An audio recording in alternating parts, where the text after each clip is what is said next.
Hello दोस्तों, स्वागत आप सभी का। दोस्तों, आप सभी को पता है रूस और यूक्रेन का युद्ध 9-10 महीनों से चल रहा है और रूस लगातार यूक्रेन पर मिसाइलों से हमला करता जा रहा है। आप सभी को पता है कि भाई मंगलवार 15 नवंबर 2022 को एक मिसाइल पोलैंड में जाकर गिरी थी, जिससे पोलैंड के 2 किसानों की मौत हो गई थी। पोलैंड में गिरी मिसाइल कहां से आई, किसने दागी, इसकी जांच चल रही है। और यूक्रेन का दावा है कि भाई ये मिसाइल रूस की तरफ से आई है, लेकिन रूस इस बात से मना करता है कि भाई हमने कोई मिसाइल नहीं दागी है। G20 का बाली सम्मेलन, आप सभी को पता है कि भाई 15 नवंबर और 16 नवंबर 2022 को G20 का बाली यानी इंडोनेशिया के बाली में G20 का सम्मेलन हुआ था। और इस सम्मेलन के अंदर इस विषय पर चर्चा हुई। बाइडेन ने तो कह ही दिया कि भाई मिसाइल यूक्रेन की तरफ से आई थी।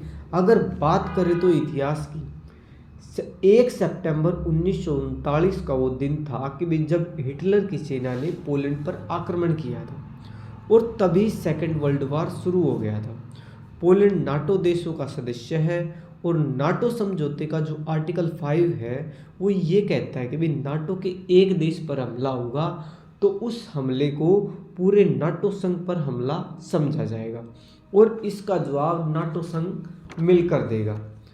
नाटो की अब तक की जो रणनीति रही है वो यूक्रेन को आधुनिक हथियार देना और उनके फौजियों को ट्रेंड करना है। British TV channel sky news की रिपोर्ट में ये बताया गया है कि भाई यूक्रेन के 4700 सैनिकों को ब्रिटेन ने ट्रेंड किया।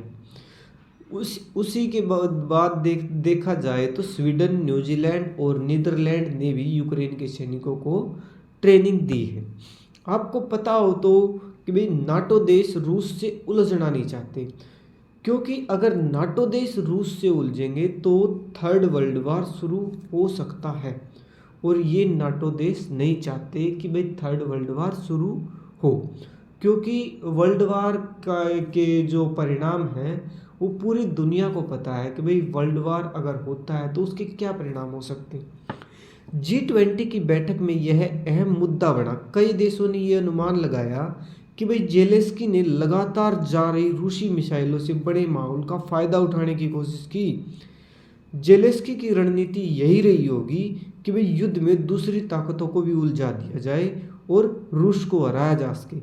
यानी जेलेंस्की की ये रणनीति है कि भाई नाटो संघ को भी रूस में उतारा जाए और नाटो संघ जेलेंस्की के साथ मिलकर युद्ध करेगी और रूस को हरा दिया जाएगा।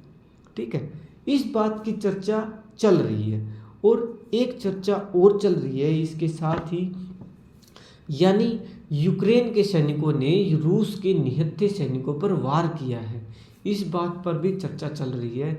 बहुत सारे देशों ने भी जेलेंस्की को खरी खोटी सुनाई है इसी वजह से, क्योंकि यूक्रेन के जो सैनिक थे उनके पास हथियार थे और रूस के सैनिक निहत्थे थे और निहत्थे सैनिकों ने भाई अपने आप का समर्पण कर दिया था और फिर भी यूक्रेन के सैनिकों ने क्या किया, उन पर हमला करके उनको मार दिया।